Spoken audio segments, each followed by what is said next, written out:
Hey, what's up, everybody? This is Cowboy Mike. On today's episode of BBQ, we're going to pull one out of the archives.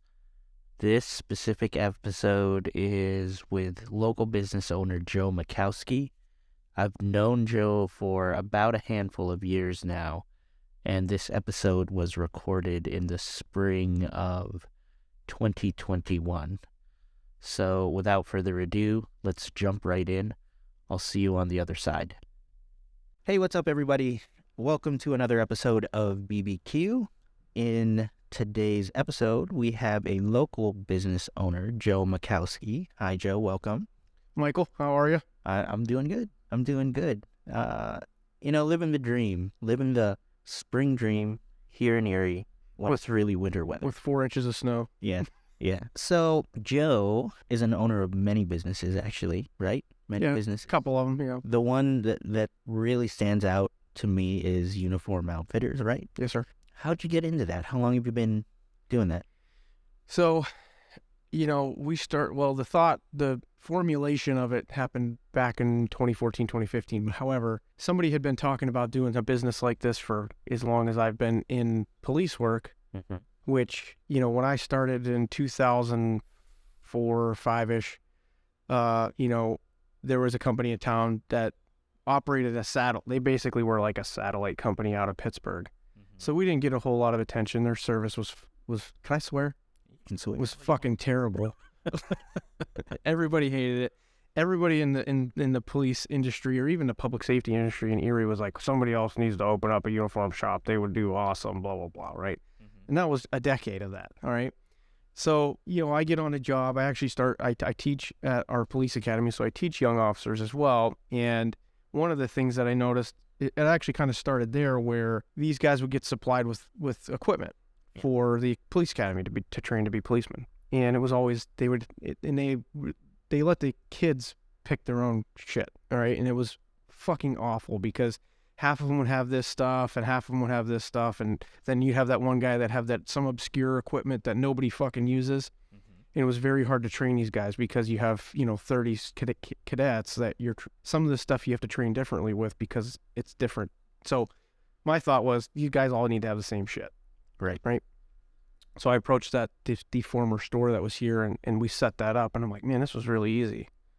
And at the time I was still naive to profits and what wholesale really was and retail and all that shit. So fast forward, 5 more years or so, and I get married. My wife, we have our first baby, and she stops working. Well, around the same time, I started having that thought. I'm like, okay, well, there's maybe an opportunity here with this business. It's not necessarily, what I'm gonna, my claim to fame. There's a lot of things I'd rather have done that are probably easier.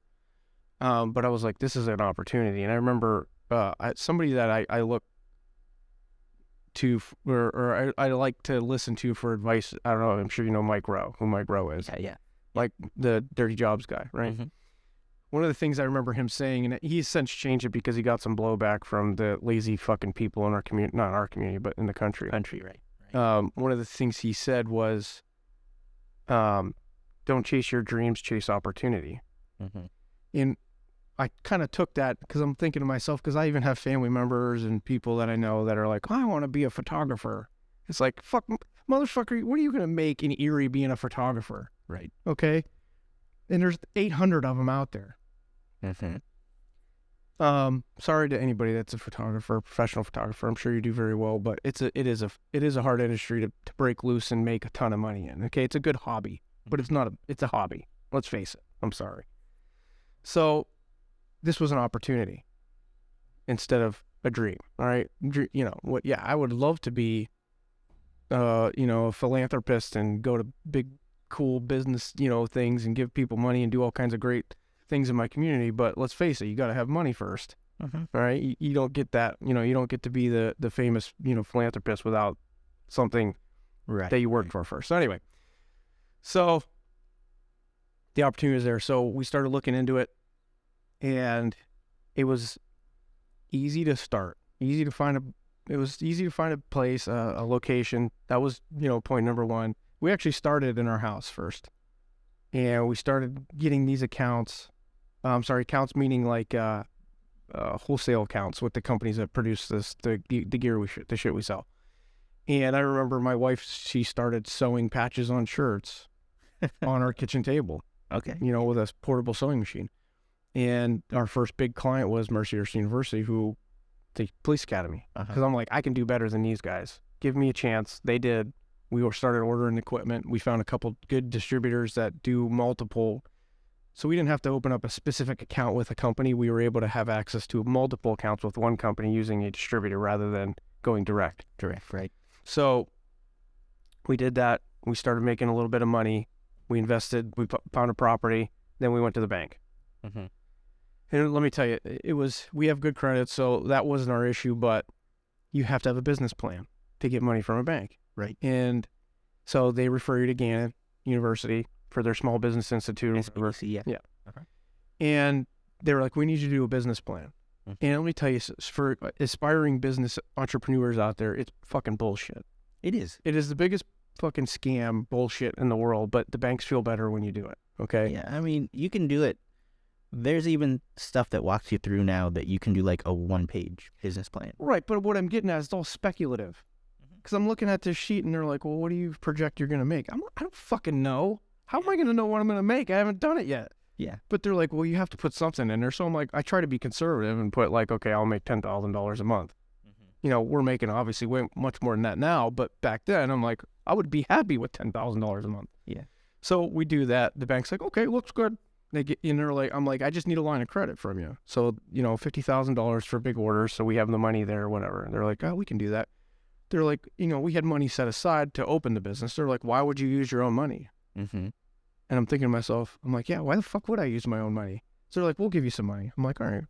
So they give us $25,000, 5-year loan, decent rate, nothing crazy. But it was the start of a business relationship with them that we needed. So we take it. We were able to pay it back within a year. Our business starting to become successful. We were in a 2,000 square foot building. Now, we're in an 8,000 square foot building. But that business relationship that we started with the bank was the important part that I think a lot of people don't realize. So here's another question then. So by the time you started this business, crowdfunding was a thing. Why didn't you ever go that route? I'm not super savvy with that. And I tried something before, and I thought with a crowdfunding thing, I don't remember what platform it was, that I thought was useful because I grew up, I was a volunteer fireman too for about 10 years. And what I've seen happen to them, and this is a whole other fucking episode. Yeah. Okay. But they're hurting for manpower. They got money. Money isn't their issue. All right. They can buy $1 million rigs if they needed to. They can't find anybody to operate them. Right. So I thought it'd be kind of cool to do maybe a documentary on that. Right. And this was when I had a little bit of time. Now I don't have fucking time for it. But so I tried to do like a crowdfunding thing, or I don't exactly remember which platform, to try to raise money to do this documentary. And it didn't do fucking anything. You know what I mean? So I kind of got a bad taste in my mouth, and it was just easier to work with the bank, get money. Yeah. We didn't need the money. We had our own money, but I was able to keep the money in my pocket. Right.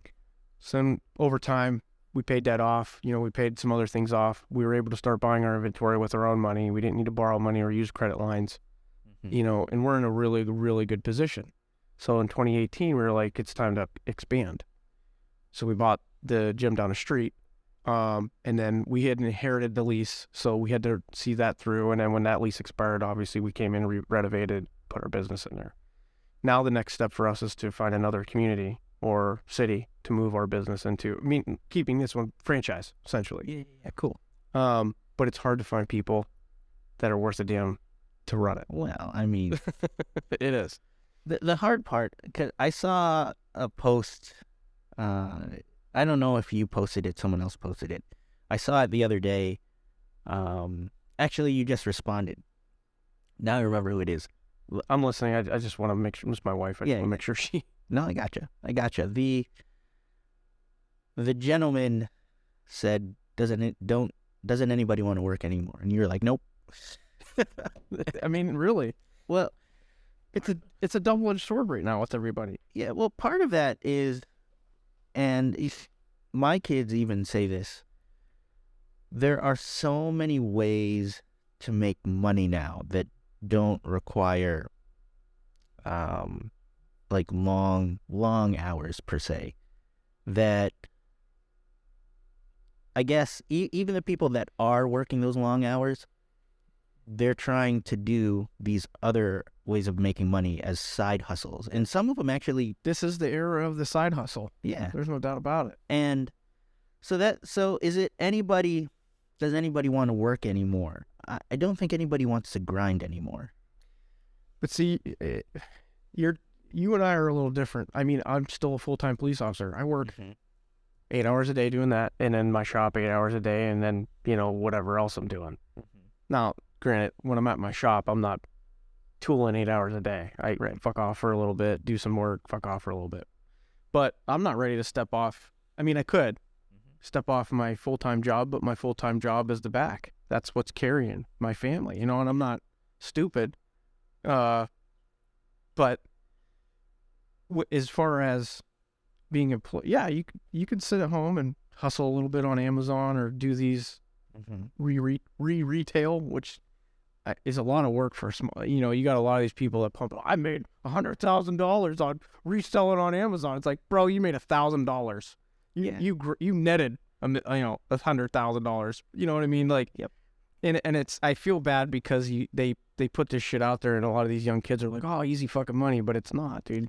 Well, okay, so I don't make a lot of money off my one YouTube channel, but I can tell you the affiliate thing does work. And I don't have a problem. Shit, I fucked up my mic. Sorry. I don't have a problem with that. Yeah. Like if you sent this out there and it made you $1,000, I'm not gonna ask Mike. I need my share. I was on there, right. And that's great for a 25-year-old kid or whatever that's doing it as a side hustle. But what's your main drag? Are you covering your insurance? For on with that channel yet? No, I don't. But what I'm getting at is, employment insurance. You could still buy your own insurance with the money you're making doing all the things that you're doing. Right. But that's a personal thing to you. If you think you need it, get it. If your family is covered, don't worry. Why buy it? You know what I mean? We can certainly buy it through our business, but I have covered insurance where I'm at, so I'm saving a ton of money there. So I guess it's really a personal thing. It is with how you operate. Yeah. I'm old. I don't want to say I'm old school. I'm only 38 years old, but you're old school. Yeah, I'm getting one. I'm still young. You shut up. No. That's how I grew up. You worked for your insurance and your paycheck.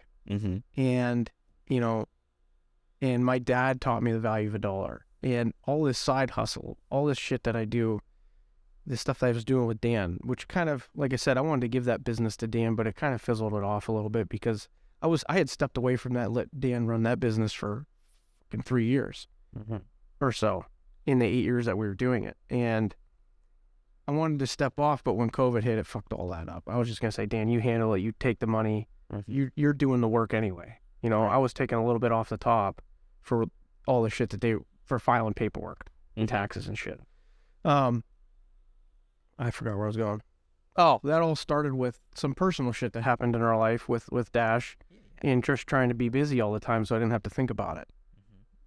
But it all started translating into something that now my wife is the same way. She doesn't stop. It's somewhat contagious.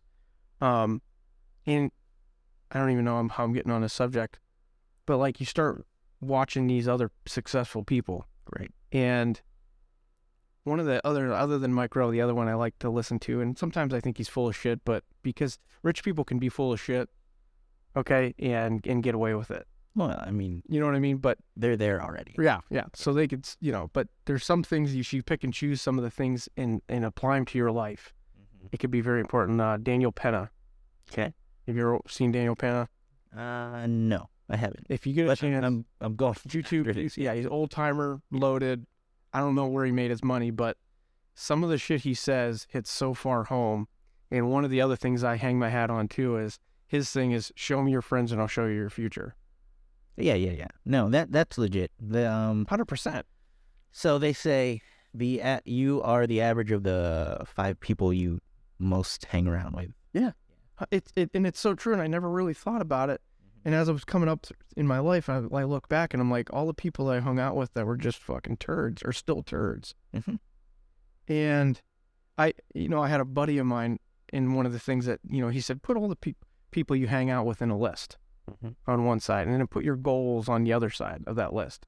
He's like, if any of those people on that your friend list have anything to do with your goals, right, or don't have anything to do with your goals, why the fuck are you hanging out with them? I'm like, that's brilliant, because there's a certain point in your life when friends are important, but if they're not assisting you in your end goals, then why the fuck are you wasting your time with them? Yeah, okay, so there's a couple things that I'll talk about. You said chase opportunity. Yes. Okay, I kind of agree with that. The way... Just like I said with the jerky thing. Yeah. That is an opportunity, I'm telling you, that could work for, it could be an extra $1,500 a month for you. Well, that's why we have a jerky machine. There you go. Perfect. So you're already in that. But that's what I mean. That's an opportunity. And if there's a gap, if there's a hole, okay, why would you fucking open up there's pizza shops everywhere in fucking Erie. Why would you open up a pizza shop in Erie? Well, I'm opening up a barbecue place. There's already 10 of them. Yeah, but let's face it, there's 3 that are actual successful barbecue shops in Erie. Sure. Okay, sure. But, Erie is a pizza wing, chicken wing sub town. That's what everybody eats here. But you're going to be, unless you're super special or have something that nobody else has, you're going to be eating a part of that $1 million pie. Yeah, but those guys that open the local ones up, they just want to cover. That's it. Yeah, you're right. They want cover the nut at the business and the one at the house. And that's really it. They probably should have retirement plans, but they probably don't, I'm guessing. And some of them, I know some people think like this. Some people think, when I sell that business, that's going to be part of my retirement plan. And it depends, whatever it's worth. If there's assets there. Yeah. But if you're renting and your equipment's your asset. That's true. Unless you got family that want to take it over, you got kids and they want to take over your barbecue business or whatever it is you're going to reach out and do here. That's a great asset to hand down. Okay. Unbelievable asset to hand down to kids. But like we were talking about before we started this, is your business really worth what you think it's worth? Almost inevitably, no. But which brings me back to the chasing opportunity part, and this is something I talk about with my kids. And it is chasing opportunity, but what I tell them is, so we were asked coming up, what do you want to be when you grow up, right? I don't ask them that. I ask them, there's something about the world that you see that you believe it would be better. And that's the opportunity that they see. But I ask them, of the things you see, fill in the blank. Based on my perspective, the world would be better if, insert, whatever that is. And so perceptively, that's an opportunity. Why I ask it that way, though, is there's always an emotional connection. And that's the kind of thing, like, I don't think, at least me, maybe for you too, but when you're really vested in that reason, that can help carry you. Second, it ties in with your other piece with the people. Once you know what you want to work on, then the next component is who you're working with. And the thing that I think we were taught, work hard, that only comes last after you figure out what it is you want to do, or that opportunity. You have the right people around you, because, for instance, in your retail business, you could have people that are high talent and high work ethic, but they're in performing arts. But it doesn't sync. So you not only have to have good, like, people with good work ethic, they have to tie into what you're doing. But this kind of goes back to this opens up a whole nother episode. Wow. Because That's what we're here for, man. But because did they choose the wrong educational path? Maybe not. Okay, well, let's do this. So, I hate college. I think it's you're paying for an experience. You're not. Anybody can learn a job, with the exception of a few, doing the job. Yeah, I mean, credentialing. There's certain ones you know what I can't mean? get around. Right. Sure. Like you can't. Well, I'm sure you could be learn how to be a doctor by doing it. That's how they did it back in the old days. I'm sure with some formal education. But there's some a policeman. You don't need to go to college to be a policeman. Mm-hmm. But there's places that require it. Yeah. So I think college shows a trainability. No, I agree with that 100%. Okay. 100%. If you're willing to pay money to go to college, you're willing to train how to do whatever job you're going to do. Mm-hmm. Does it prepare you for anything? Did high school prepare you for anything? Not really. So, it's, I don't even know what the hell were we talking? Oh, choosing the correct path. Okay. Mm-hmm. If I were to do it over again, I wouldn't have went to criminal justice. It was a waste of time, waste of money. Mm-hmm. All right. I would have did fucking something cool or something that I was actually interested in. I did criminal justice because that was the path I chose, that the career I wanted to take. Mm-hmm. But I didn't need that to become that in that position. Well, business, I feel that way about business in general. It's the same way. Yeah. You don't need to have a fucking business degree to learn how to do business. I think it actually... It could hurt. You're going to say it. I know. It does. It could hurt you. Yeah. Because it places expectations that you learn from fucking professors that probably never owned a business. Well, okay. So I'm not gonna. We won't get into the numbers. We can talk about this offline. But I just talked to someone in the banking industry, the finance industry, and I got into the way I invest because it's their field, and it's funny because we talked about asset managers and folks that are in investment banking, and she knew exactly what I was going to say, because I said they don't really give you super big returns because they're trained in a certain way. And like, she called it out. She's like, yes, there's a conservative method to all of that, because I called out some of my figures. And she's like, that's really high. I'm like, well, I know. And all you have to do is really pay attention. And you have to learn it. But, like, I don't think I've seen a year where I've been less than 20%. And index is... That's doing it yourself. That's doing it myself. Yeah, right. Teaching yes. Me learning. Well, you look at all these kids that are making money with, like, Robinhood and shit. As much as you want to hate fucking Robinhood for the bullshit they pulled with GameStop and all that, yeah, there's still people making money. I'm making money, yeah, on dumb shit, yeah, just because I'm watching a few people and what they're doing. Mm-hmm. So there's fucking 16-year-old kids that had a few $1,000 in the bank that put it in this and probably are sitting on a couple $100,000. Yeah, is it luck? A little bit, but it's also surrounding yourself with the correct people, listening to the correct people. You think if they were listening to their pot smoking buddy down the street to buy fucking weed stocks, weed stocks did good for like a week. Yeah. When everybody pumped it up and now they're shit again. You know what I mean? So I know what you mean. Doing it. Yeah. So there's a lot of things where I think you're going to learn a lot more doing it. Sure. Just executing it. And you build more confidence. Yeah, well, like, it's almost everything, because even barbecue is like that. So this is the way I talk about barbecue. You can read all the books you want. You can watch all the videos you want, right? You don't know till you know. At that point, before you fire your first run of briskets, pork, whatever you're making, it's all academic knowledge at that point. You Yeah. know it, But so you got to be able to apply it. right. And it's the other way I put it is like, okay, cool.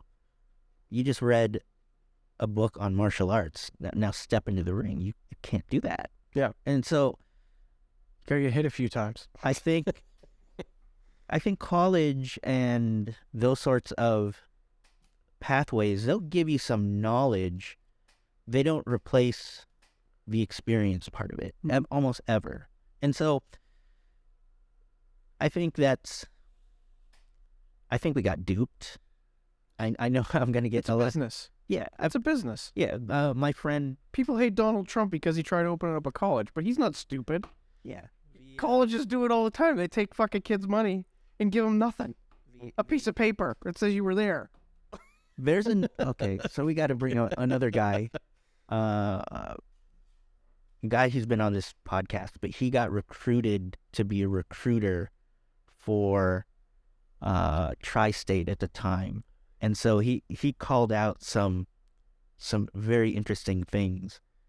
But you're right. The essence is you're right, and it is what do they call it? The educational industrial complex. Absolutely. Yeah. Fucking look at Mercyhurst. When I was a kid, Mercyhurst was like 3 buildings. It's ginormous now. They have so much shit there and that's why it costs so goddamn much to go, because all the amenities they offer. Is it necessary? No. Maybe not. I don't know. I guess that's my old school thinking. Yeah. Is you're paying to get the education, a piece of paper. Why the fuck do you need to spend time there, hanging out in a grand hall? What is that doing for your experience? Yeah. I mean, in certain ways, that's what you're paying for. Yeah. There's man, what was the topic of this podcast? Because I think we've covered a couple so far. That's why this is called, that's the tagline, and everything in between. We're talking about everything in between. Yeah. I mean, everything's a hustle, Mike. That's a hustle. I mean, I can tell you a quick story. Yeah. So when we got into the uniform business, one of the bigger companies that does uniforms, and they've been around forever, they can set the scale on pricing. If they come out with a particular garment and they say they want $50 a garment, everybody follows suit. Right? They are one of the preeminent uniform companies. And when we wanted to open up direct with them, because there were some things we couldn't get from a distributor that they carried only direct, but we needed them to complete contracts, local contracts. They wanted us to pay them $50,000 just to be able to sell their shit. Interesting. Right? I'm like, you guys are fucking nuts. I was like, and I had a long conversation with the regional manager that covers the area for us. And I said, I would be willing to do, $10,000, but I want $10,000 of merchandise too. I'll pay you $10,000, but I want $10,000 worth of merchandise. That's my buy-in offer. They're like, nope, sorry. I'm like, then this is what's going to happen. I'm going to put everybody that has your shit into something else. I will do my best to make sure that they are not wearing your stuff. So either you want their business, you want to continue doing business. The company that's here is going, they're fucking done. They're smoked. Yeah. They ain't selling your shit here no more. So either you open up with me, or I'm going to put them in a competitor. And Erie Fire Department was the first contract that we were up for. And we put them in a competitor. 2 weeks later, they were knocking on they were there knocking on our door. Hey, we wanted to reconsider your offer and have you sell our shit. Everything's a hustle, bro. Well, man, okay, so let me just speak to that. Okay. Odds are, and this is true in practically everything, there's percentages of folks that say, I'm going to make this happen. By and large, when they make that bet and say no, there's no follow through. Sure, absolutely. So I feel that's not a bad game to play. Why? Because if they play it the way they did, and 80% of the time the person doesn't come through, well, they win, right? So, and if you manage to do it, well, they don't really lose anything because you did what you did, and they can come back and take you more seriously. So I guess why would they take you seriously when odds are in their favor? Yeah, but who is going to sell their shit? Either they had two choices: either they open up with us or they give up the market. Well, how big was the market? I guess for them about 500,000. Yeah. Erie's big enough to mean something, but not big enough for. It's like not New York or something. Well, even Pittsburgh. Yeah. So what? We have $300,000 people in Erie County. Mm-hmm. So it's big enough to mean something to a lot of big business, but like I'm not too concerned with somebody coming in here to try to compete against us. Mm-hmm. Online's our biggest competitor because you can go online and order the same shit I sell. Right. But there's inherent risks with that. Mm-hmm. So you might get it, could be wrong. Then you got to pay to send it back, and you wait, and it's big bullshit where you can just come to me and get it. You might pay $1 or $2 more, mm-hmm. but I have it. So if this was like Pittsburgh, mm-hmm. there's going to be competition. Erie's right at that level of it could be, or it's safe to operate here and make some money. Yeah. That's why I think it meant something to them. Maybe. I don't know. Could be. I mean, our market is local. We don't do really online, and it's not because we don't want to. It's we don't have the fucking staff to do online. It's another full-time job for somebody. So why don't you bring somebody on? I can't find anybody. I cannot. We pay more than the average retail salary in Erie, and I still can't find people to work. It's crazy. So if anybody's out there listening and you want a job, contact Mike and he'll contact me. Yeah, no, seriously. Seriously. Yeah. I need people that are motivated. I'm not going to hire somebody just to fill a fucking spot. Mm-hmm. It's a business. And I reward hard work. We do sales bonuses and shit like that. You go out and turn a new customer. We cut a commission checks all the time. So it's your general typical sales job. Yeah. Mike, sorry, can we pause this? Third time my wife's calling. I gotta answer her phone real quick. Okay. She's the one that pulls the strings. Okay. Glenn, I hear you. Yeah, like I had a feeling that this episode would go this way because you're just into a lot of stuff, and the few times that we have talked in the past, we can just go on like for fucking ever. Yeah, we still got the fire truck to talk about. We still got flying to talk about. We touched on that a little bit. We got a lot of stuff we can still talk about. Okay, so got into business. You chase the opportunity. Yes. Let me dial that one back and say, if you could get into something else. Booze. Okay, so you tried. I did, and what stopped it was we talked about before starting the show was finding a partner. Now I got time. Well, we need Wow, I need your money too. Yeah. So no, we had the money. So that was the other part of this thing too. If you want to bring this back to a business conversation, was creating a good relationship with the bank. Mm-hmm. The bank was ready to give us $200,000 to start that company, and we were there, ready to sign paperwork. And my wife and I looked at each other and we were like, let's wait a day and talk about this. Mm-hmm. Between kids, the business that we have, I would definitely have to quit law enforcement. Right. Okay. Which I'm not tied to that. I would do it in a heartbeat. Okay. If everything was ready, everything was in place. Mm-hmm. Was the time. We would probably end up getting divorced, and I'd never see my family. Mm-hmm. if we took on another business. So we put out feelers to bring on a partner for a 25% share of the business with a guaranteed return on their investment. Guaranteed, whether win, lose, or fail, we were going to pay a percentage back within a certain time frame. Mm-hmm. That was the deal we were going to make. We had a guy very interested. He was also a policeman, and a time issue became another thing, meaning we don't have the time to run another business. Sure. That business would have been, it pisses me off that we didn't do it, because with COVID, we would have fucking killed, because we'd have been the only ones making booze. Mm-hmm. Okay. and selling it right out of there. Because when all the liquor stores closed and shit. Yeah. Right. So it sucks, but you make a product just like you make a rub, and you sell it. I don't have to fucking tailor it, alter it, change anything, put patches on it, fucking hem it. You like my product, you buy it, come back when you run out. Yeah. It would have been so much less stress. I mean, that's what I would have done. That's why I'm all into a lot of this digital stuff. No. Yeah, why did I publish an ebook? Because you buy it, you don't buy it, it's there. Right. So people can look at it anytime. And so part of the series of this podcast, it's a micropod series. We cover and talk about every tip and say, so on the one hand, you can just wait the 100 weeks it takes for me to talk about every tip, or you can go and spend the $3 and just have them all at once. Yeah.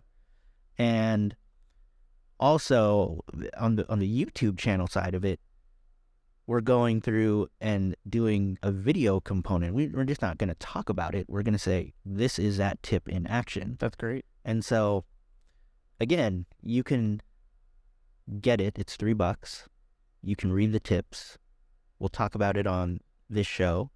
We'll show you how to do it on the YouTube channel. And, there's another component. I thought about doing it here. I don't know if I'm going to, just because this place is a little bit small. I'll even teach that stuff in person.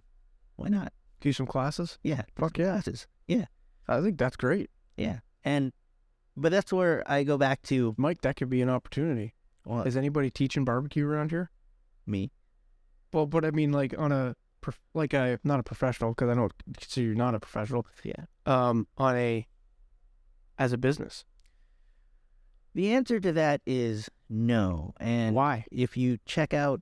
No. Yeah. Why? Why are you doing it as a business? There's nothing that says you can't. No, it's in the works. Stop making it in the works, Mike. Do it. Yeah. No. I have... Spend the fucking money. Yeah. Get your shit all squared away with the state. Yeah. And fucking start doing it. Yeah. No. I'll push you, bro. I'm sure you will. I'm sure you will. I have the online platform registered already for that. I don't know if you can go see it now, but it's like barbecuepitmasteruniversity.com. That's yours? Yes. That's great. Yeah. I like that. Yeah. A lot of that is building out. Okay, so how I'm structuring it is like a master class.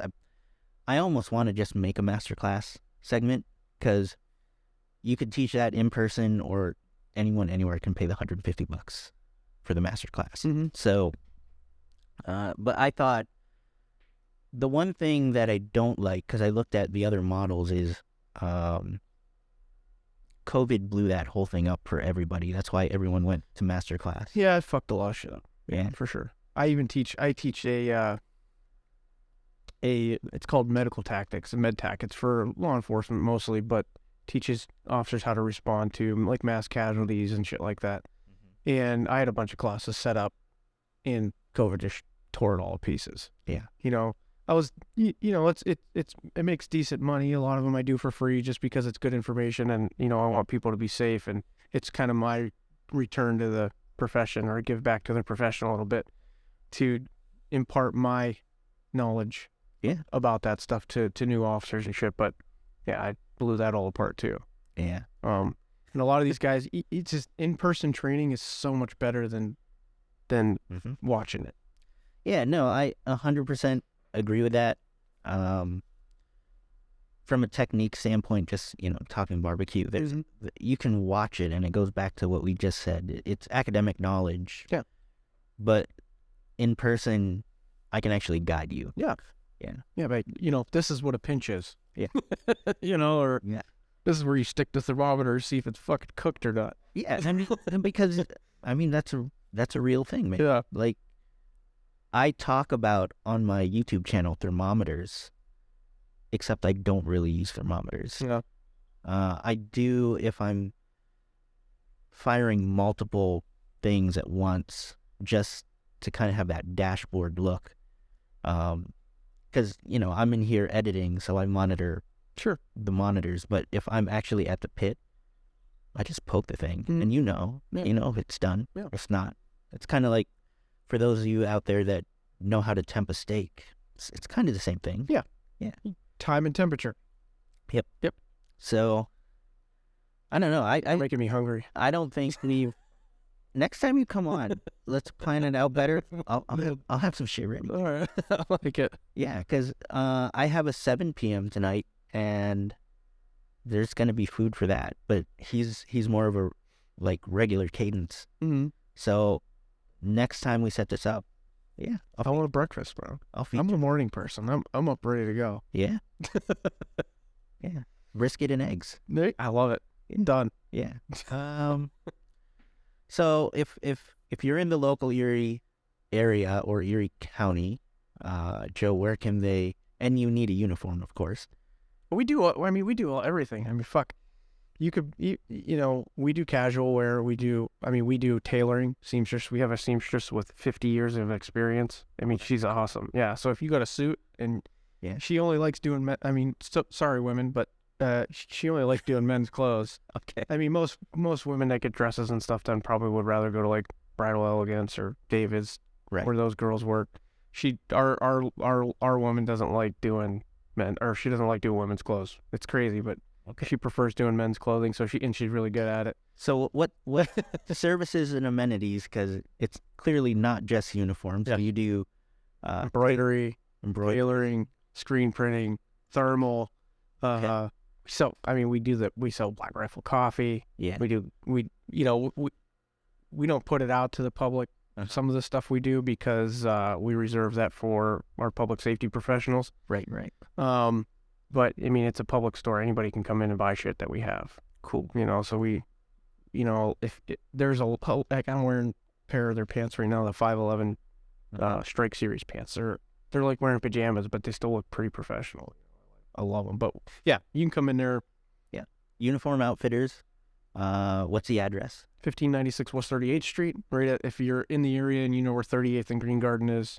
Everybody, I think, pretty much knows where Green Garden Lanes is. The bowling alley, we're right across the street. Cool. Grover Cleveland School's right next to us. If you they want to reach out to you on social, what's your contact info? I think if you just put Uniform Outfitters, it'll pop up on Facebook. Yeah, even if you Google it, well, I think we pop up number one. Email, same thing. Uniform Outfitters LLC at gmail.com. I think even if you just forget the LLC, it still goes to us. Cool. Website's the same. Cool. We're getting, our online presence is pretty shitty right now, just because, like I said, I'm the one that has to make the website, right. And we looked at paying somebody to do it, and the money that is wanted right now just wasn't in our plan. We'd rather spend the money on product and shit and getting cool stuff in the store and, interesting. Taking care of it. Our primary focus is on the local community first before our online. Because, we sell shit online, and shipping something to California, they don't give a fuck about us. You know what I mean? They just want their product as quickly as possible. Right. So we're trying to keep our focus on here and, Yeah. So far it's been working out so far. We get really good response from the community. Even the city of Erie has been great to us. Economic redevelopment's been great to us. Mm-hmm. I have no qualms about that. Cool. So next time, let's talk a little bit more about the barbecue. Yeah. Next time. So if you need any of those services, I'm not going to repeat them. I'm not going to remember all of them. Just hit rewind. Yeah, hit rewind. Uniform Outfitters. Intersection of 38th and Green Garden if you're local here in Erie County. Joe, it's been a pleasure as always just having a chat, man. Yeah. And I'm going to hold you to it. You got to push me. Yeah, I will, dude. Yeah. Like I said, that you need that. I mean, if the motivation to complete, it's easy to start shit. It's hard to complete. But once you start doing it, Yep. and seeing the result, the completion result, and having that feeling, it's a cool fucking feeling to have. Yeah. That's what I like about our uniform store, and doing like some of the customized projects and shit like that, and they come through and you're like, holy fuck. Even when I know you're trying to close it out, but dude, I could talk forever. So anyway, like when we were renovating that building, and looking at how much it cost, to pay somebody. We started renovating right at the beginning of COVID. We couldn't even find a contractor to help us do the general, making sure that everybody was doing. I did it.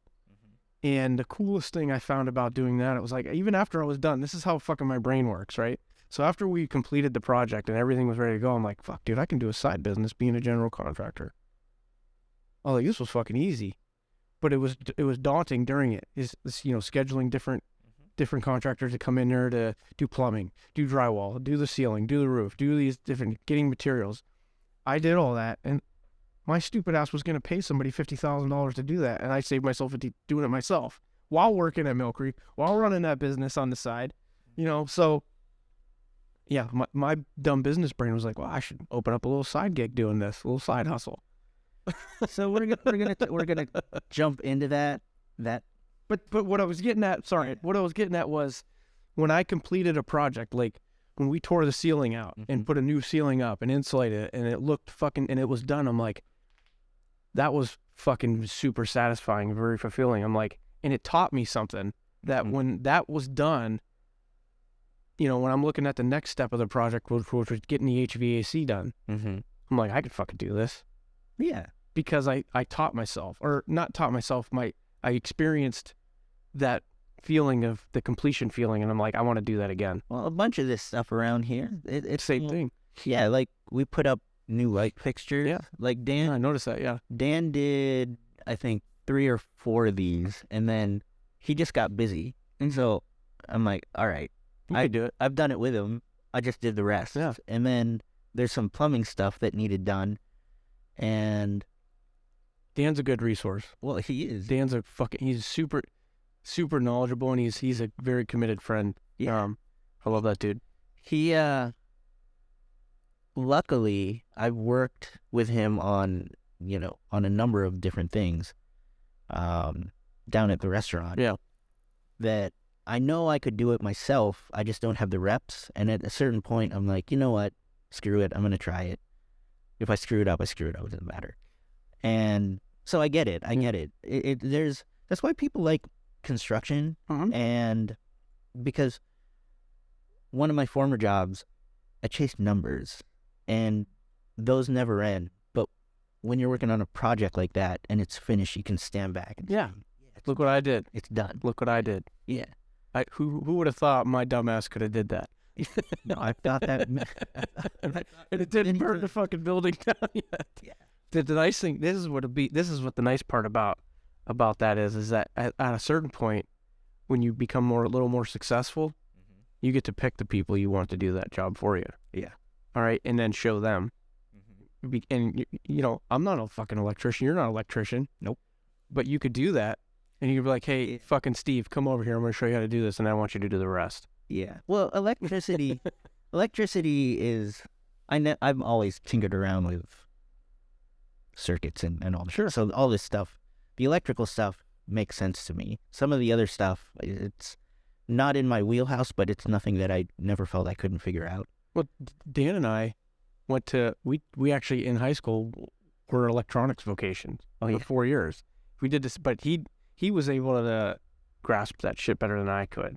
Like when we started the arcade business, and that at first it was just me, and how I did it was, arcades seem pretty complicated, but they're not. So you break them down into a display, a computer, and a power source, just like regular computer, right? Right. But a lot of people get really, like, we brought a lot of different people. I had a lot of different people work for me that would just get overwhelmed. They're like, oh my God, this is so complicated. It's not. One of those 3 things is fucked up, but we just got to figure out which one it is and fix it. And Dan can do that shit, and he's really, really good at it, better than me. And when I reconnected with Dan, I don't know, almost 10 years ago now, was probably one of the better decisions I ever made in my life, because he was able to take that on, and I didn't have to show him fucking anything. Yeah. And like I said, that's why I wanted to give that business to Dan, honestly, because again, I got what I needed out of it. He put the work in, though. Yeah. He's compensated for it. It wasn't like he didn't get paid or anything, but it was just he was managing it better than I was. Yeah. So, I didn't have any investment into it, but COVID fucked all that up for everybody. Yeah. But, I mean, we'll talk about how much more it fucked up. But anyway, what time do you get? Yeah, I'm only right down the street, so it's not a big deal. Okay. But I know you want to get back to your daily. I do, and man, I've been up for we're talking about hustle, right? I've been up since yesterday at 9 a.m. and I'm gonna still be up because I gotta get that shit ready out for pickup at 2. I still gotta make 3 sauces, 1 set of sides, and then I have a break that I have to go get some stuff done, and then I'm back here at 7 for another show. Well, let me plug you for a minute. So if anybody out there listening, you want to try something fucking new, something good, make sure you get a hold of Mike. Yes. Yeah.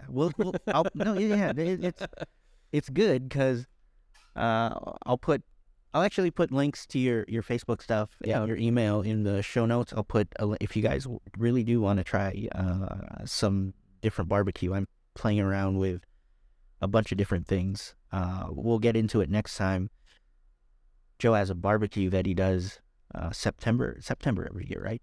But it's that holiday weekend. Is that Labor Day or Labor Day? Memorial Day? I always get them mixed up. I think it's Labor Day. Yeah. So that weekend, that Saturday. Yeah. Stay tuned for that. Also, this upcoming year, we're gonna live stream some stuff on the YouTube channel, and we'll do some really cool stuff so that you guys are listening. You can get involved if you want to. We'll talk more about the charity if you're interested, and that piques your interest. We'll figure out a way to get you guys involved. Yeah, it's a good time. Yeah, it is.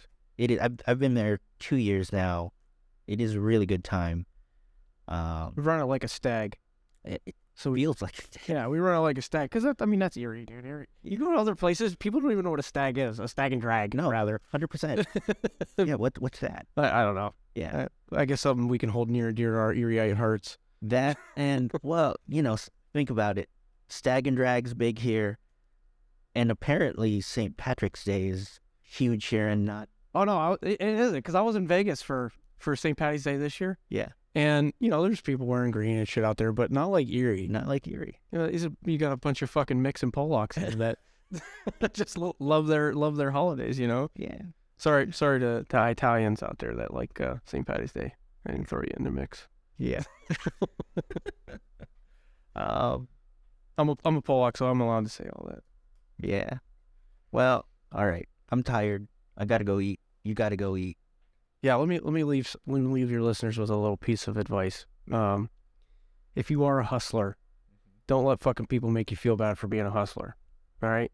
If you're doing good for yourself and you make some extra money and you want to buy yourself something nice and somebody fucking wants to make you feel bad for buying yourself something nice, like, oh, I wish I had fucking Joe Makowski money.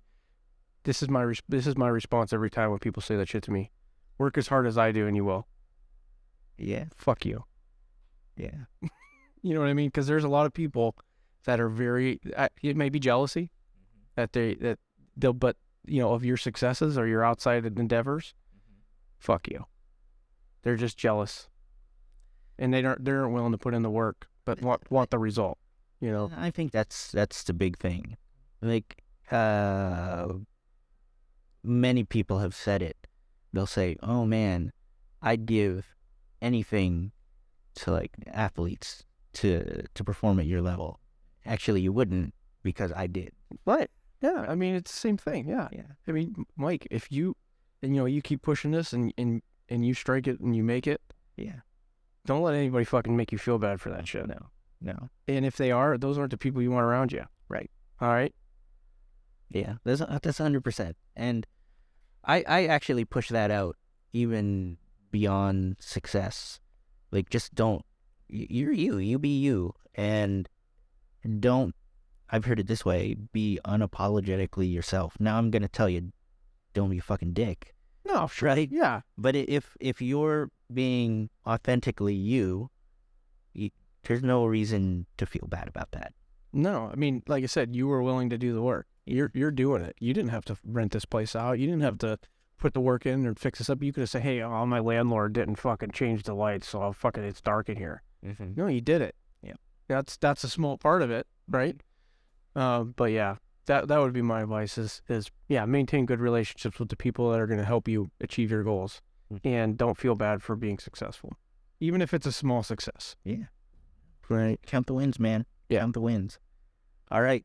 So, good talk. Yeah. No, this we just opened up like Pandora's box. So stay tuned for more of Joe. And for all of you listening, thank you so much for joining us for this conversation. We're going to do it again soon. Have a good day. I'll catch you later. Bye-bye. Bye now. Hey, you made it. Thanks for sticking with us to the end of the episode. I hope you enjoyed our little conversation with Joe. He's going to be on a bunch more podcasts here coming up. And we have a few other things cooking with him, so stay tuned for that. Now, before you go, I do have one favor to ask. If you enjoyed this episode, what we would appreciate is if you would consider sharing this with someone who you think would enjoy it as well, or may even enjoy the podcast. Because we know that the best way to grow this pod is through word of mouth, and that starts with you. So until next time, this is Cowboy Mike, as I always say, be kind to yourself, be kind to others, and in all things, show compassion. I'll catch you next time, guys.